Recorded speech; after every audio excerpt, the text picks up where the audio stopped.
pretty exciting to look forward to this race since basically January now. So it's finally here and looking forward to it. See a lot of familiar faces, which is pretty cool.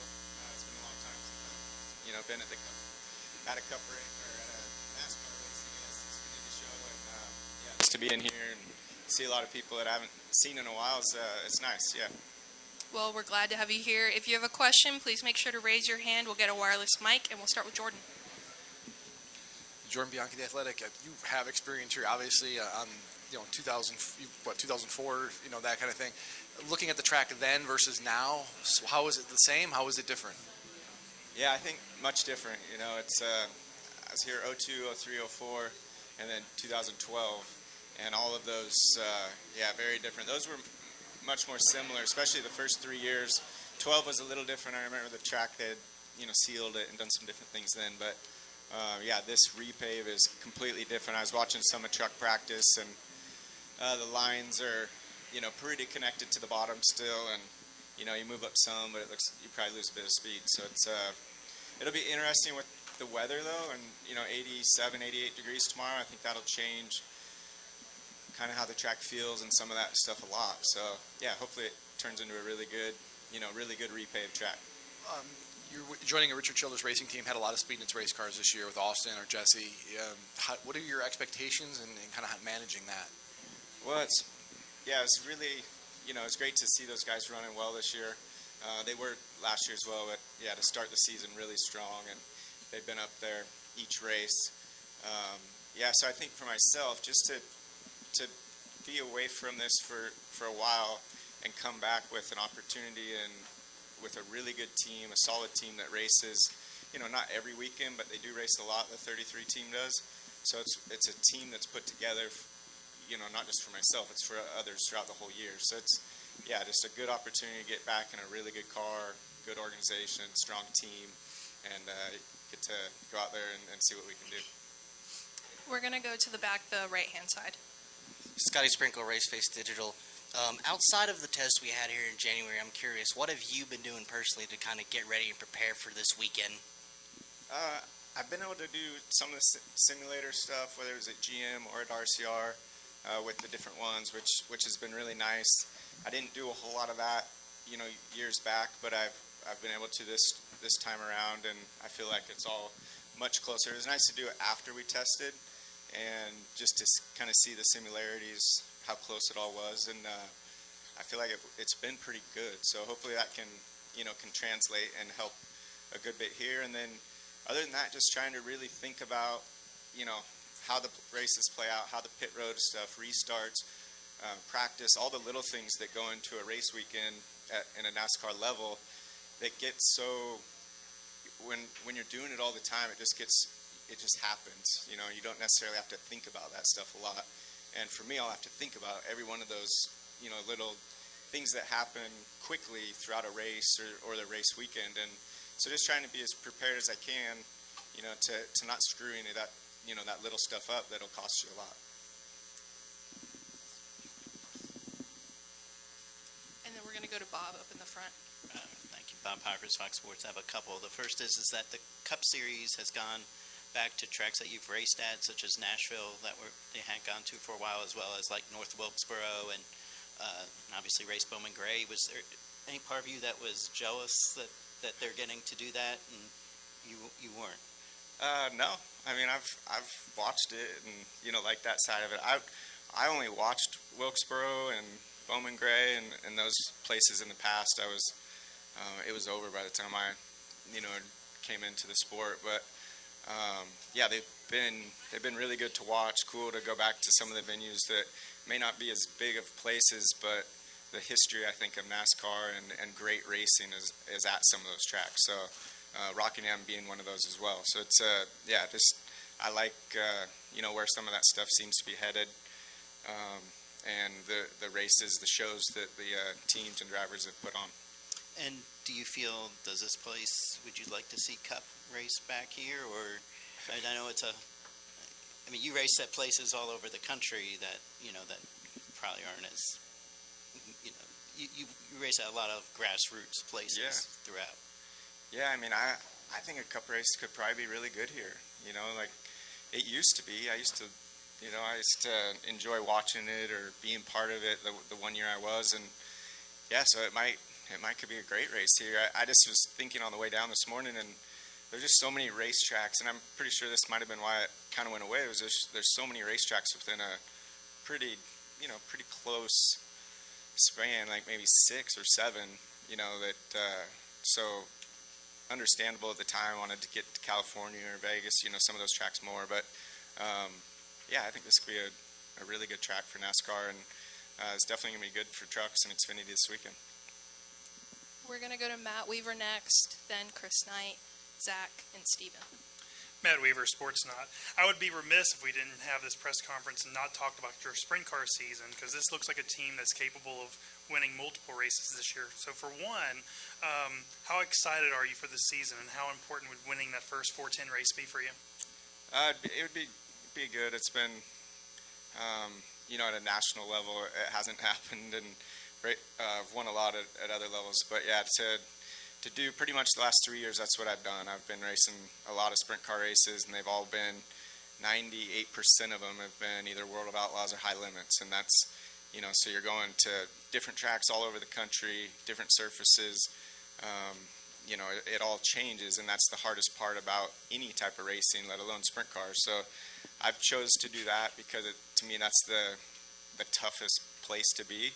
And I feel like we just keep getting better and getting closer and closer. This year we've been close so far, and still have a lot of races to go. We're going to race next week. Next Saturday, I think, will be our next night back, and then it gets very busy in May and June, July and August. So, yeah, we're really focused on that after this weekend, and wanting to, start winning and running up front more often for sure is our goal. And then I'm sure you're proud of your stock car career and what you've been able to do, but I'm curious, when you look at like what Kyle Larson is doing right now and being allowed to race whatever he wants, do you ever think about how you and Tony Stewart and guys of that ilk, how much of their career they left on the table because you were not able to do what he's able to do now? Do you envy that a little bit? I mean, I do a little bit, and I see it, and he does a great job at it, and he's the best at it. He's so good at being able to just get into any type of car and just be very fast right off the bat. That's hard to do, and he's very good at it. So he's proved that it doesn't hurt him when he comes back here or goes there, wherever it may be. So it's good that he gets to do that. When I did it, I did race more sprint cars early on. And then when I went to Hendrick, I did the first year, and then they wanted me to slow down. And so I just was like, okay, I'll just focus on NASCAR. And then it was like, just do NASCAR. And that's just kind of how that ended there. And I think it was all right. I think certain situations it's fine to do that. In other situations, like what Kyle's doing is great too. So just kind of whatever works, for you and your team and your sponsors. There's a lot of people involved. So, yeah, just making sure it works for everybody. And I think it works for everybody what Kyle has going on, so I like watching it. Yeah. Go ahead, Chris. Chris Knight, GetChance.com. Welcome back, Kasey. What's realistic tomorrow? I don't know. Like for me, I want to race every lap. I want to be very competitive. I feel like to be out as long as I have and come back and just do everything perfect and win would be very tough. These guys do it every weekend. They're very good at it, and they put a lot of time into it year after year. So I think that would be very tough to do, but I think we can be very competitive, running the top 10 throughout the race, and who knows what happens after that. We also have practice today to kind of see where we stack up. So I think it's pretty open, but I do want to just really enjoy this weekend, race hard, get every single thing I can out of the car, and enjoy it with the team, because these guys have put a big effort in for me to come back to this. So I'm very lucky to have such an opportunity that I do this weekend. I think we can run really well. If the opportunity allowed, would you consider doing other races? Yeah, I mean, this has been as kind of excited, happy I've been this whole year, whether it's for sprint car racing or pavement racing in a little while when it comes to racing. So I've been really looking forward to this race, and I just have really thought, like, just see how it goes, see if things click, if it makes sense, if I, feel like I've been doing it for 15 years, then yeah, I mean, maybe we could get another one in later in the year. If it's difficult, then I don't know, maybe one and done. So I just have to pay attention, see how it goes, and go from there is my thought. Go ahead, Zach. Zach Sterniolo, NASCAR.com. Casey, when did you start allowing yourself to get the itch to go stock car racing again? I know listening to your interview on Dale Show, it took a minute to kind of just detach for a bit. At what point did you kind of allow yourself back into the circle? Was that before or after the 75 greatest drivers acknowledgement? Yeah, I would say definitely after. You know, I was really happy with what I had going on and not being, you know, too involved in the NASCAR deal. And it feels like once you get out, you know, I got out on my own, but as I did that, I did for my reasons, and it's like you're just kind of gone. Like it's not, you know, you still see people or talk to people once in a while, and it feels good when you do run into somebody that you've seen at the track for so many years. But yeah, you're just kind of out. Like it keeps going, and it goes just fine without you. So yeah, it's kind of like, all right, well, I'll just do my thing, and you find other things to do, and that's been good. But yeah, over the last probably year, I've been watching more and more, and yeah, wanting to kind of see what it was like again and get those feelings that I had for so many years. So that's why I put this together. You know, I did all this on my own to like get back here and do this race, and was very fortunate to get, you know, Hendrick cars and caravan trailers, curb records behind me, and then RCR wanted to do it with us. So it's been a really cool partnership, but we put some work in to make it happen. Yes. Stephen? Steven Stump, Frontrush.com. Casey, with coming so close to winning your first Cup race here and not being able to have a chance to try and win it again, did Rockingham's removal in 04 kind of make it to where you just wanted to try and race anytime you could whenever it was on the schedule here? Yeah, I mean, I think that was one race that has kept me very interested in Rockingham. You know, because those cars had a lot of power then, and the track was so slippery that was that was tough what was going on as the tires would wear out so quickly on those at that particular race. So yeah, I've always just enjoyed it since then. But my first race was here in 2002. I'm pretty sure it was my first Busch Series race at the time, and that was in the Channel Lock car. And from that point on, I thought this was, and this is also the first place I ever tested in a stock car. And so I've always really enjoyed it since that very first lap that I made here. And then with the repave, did driving this track again, did it almost feel like kind of starting over from scratch, or was there still some parts of the old track that you could feel and get the hang of?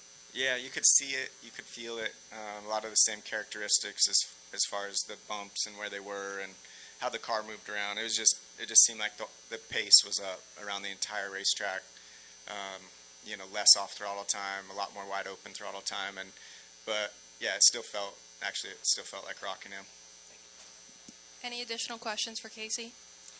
We will end up front. Oh, and with Bob. Jared Haas with FrenchStretch.com. Casey, have you had success, like I said, with the Xfinity and the Truck Series? Are there any other drivers in the Cup Series that you think would be successful in this track? Who would be the ones to watch if the Cup Series would run here? At this track? Yes, at Rockingham. Yeah, I think there'd be a lot of them. It's hard to say, but I mean, I think I don't know. You just look kind of at who ran up front at Darlington. They'd all be really strong here, or Bristol, or really any of the tracks. Like those guys are very good at what they do, so they would be very good here. So right away, straight away, it'd be good. And I think the Cup cars might put on a really good show here too. Be interested in how that would play out. But yeah, I think this could be a pretty neat place for that. Thank you. And we'll end with a follow-up from Bob. What type of things do you want to see this weekend as far as A, your health, and B, kind of the way the car feels that would determine whether you want to do this again? Yeah, I think to me, the biggest thing is just kind of feeling the car and how it works, in traffic and, at speed, racing, qualifying, just the whole process, the whole weekend, working with, you have a spotter, you're on the radios a lot. Like, a lot of things are different than how they are with sprint cars. So, yeah, just kind of see how it all goes. But I feel like it's going to go pretty good. I've done this a lot over the years. So yeah, just looking forward to that side of it. And as far as my health, I'm in a good place right now. Because I don't do this all the time. I don't do the long races, the hot. It got worse as soon as the summer months came, and then every week after that was draining me. Those last couple of years I did it. So I think going into this is good. I saw 88 degrees. I'm like, oh, that's nice. Like, I'm looking forward to that. I'm fine with it. Other people called and were like, can you do it? I'm like, yeah, it's not that big of a deal. It'll be fine.